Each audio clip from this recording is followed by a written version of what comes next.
Devalamma Nagaram BJP party senior నాయకులు సురుగు శ్రీనివాస్ గౌడ్ ప్రస్తుతం మనతో ఉన్నారు. సో ఎలా ఉంది మరి ఆ ఊళ్ళో సర్పంచ్ ఒక పార్టీ, ఎంపీటీసీ ఒక పార్టీ, మరి ప్రజలు ఏ పార్టీలో ఉన్నారు వారి మాటలు తెలుసుకుందాం. ఎలా ఉంది రాజగోపాల్ రెడ్డి గారికి మీ ఊర్లో ఉన్నటువంటి ఓటర్స్ నాడి?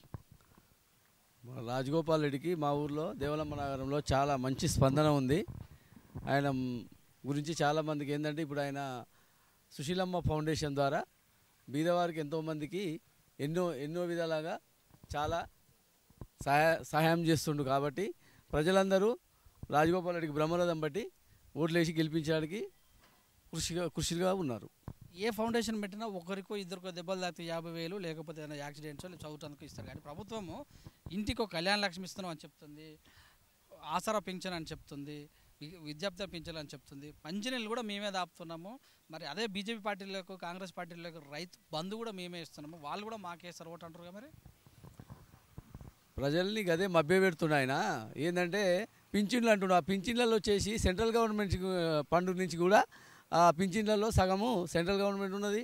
రైతు బంధు వేస్తుండు, కానీ రైతు బంధు వేయడం వల్ల అది చాలా డబ్బున్న వాళ్ళకే అది లబ్ధి పొందుతుంది తప్ప ఇప్పుడు కౌలు రైతులు అందరూ చాలా నష్టపోతున్నారు.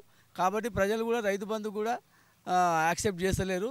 పింఛన్లు కూడా కొంతమంది చేస్తున్నారు, కానీ వాళ్ళు దాన్ని కూడా యాక్సెప్ట్ చేస్తలేరు. రాజగోపాల్ రెడ్డికే వేయడానికే మొగ్గు చూపుతారు. మీ ఊళ్ళో ఎట్లా ఉంటుంది పరిస్థితి? మెజార్టీ ఉంటుందా మీ ఊళ్ళో మీ పార్టీకి? అత్యధిక మెజారిటీతో మా ఊళ్ళో అత్యధిక మెజారిటీ ఇస్తాం మేము. మా ఊళ్ళో ఉన్నది 2,300 ఓట్లు.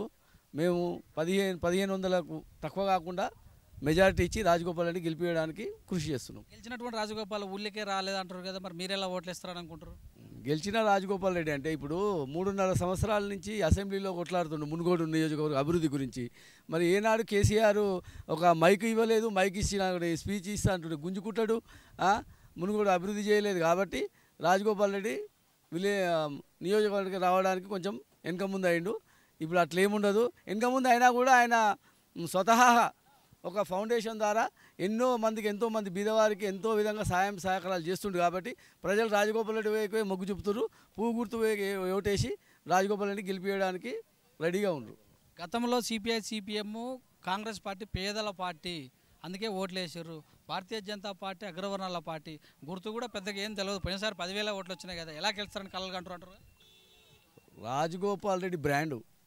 ఆ రాజగోపాల్ రెడ్డి ఎక్కడుంటే అక్కడ పువ్వు గుర్తు కాదు, గుర్తు ఏముంది. రాజగోపాల్ రెడ్డి పువ్వు గుర్తుంది కాబట్టి పువ్వు గుర్తే గుర్తుతారు, చేయి గుర్తుని పక్క పెడతారు. ఇప్పుడు ఇక కేసీఆర్ కూడా ఇప్పుడు సిపిఐ సిపిఎం అంటారు కదా, మరి సిపిఐ సిపిఎం మరి కేసీఆర్కు ఎట్లా సపోర్ట్ చేస్తారు?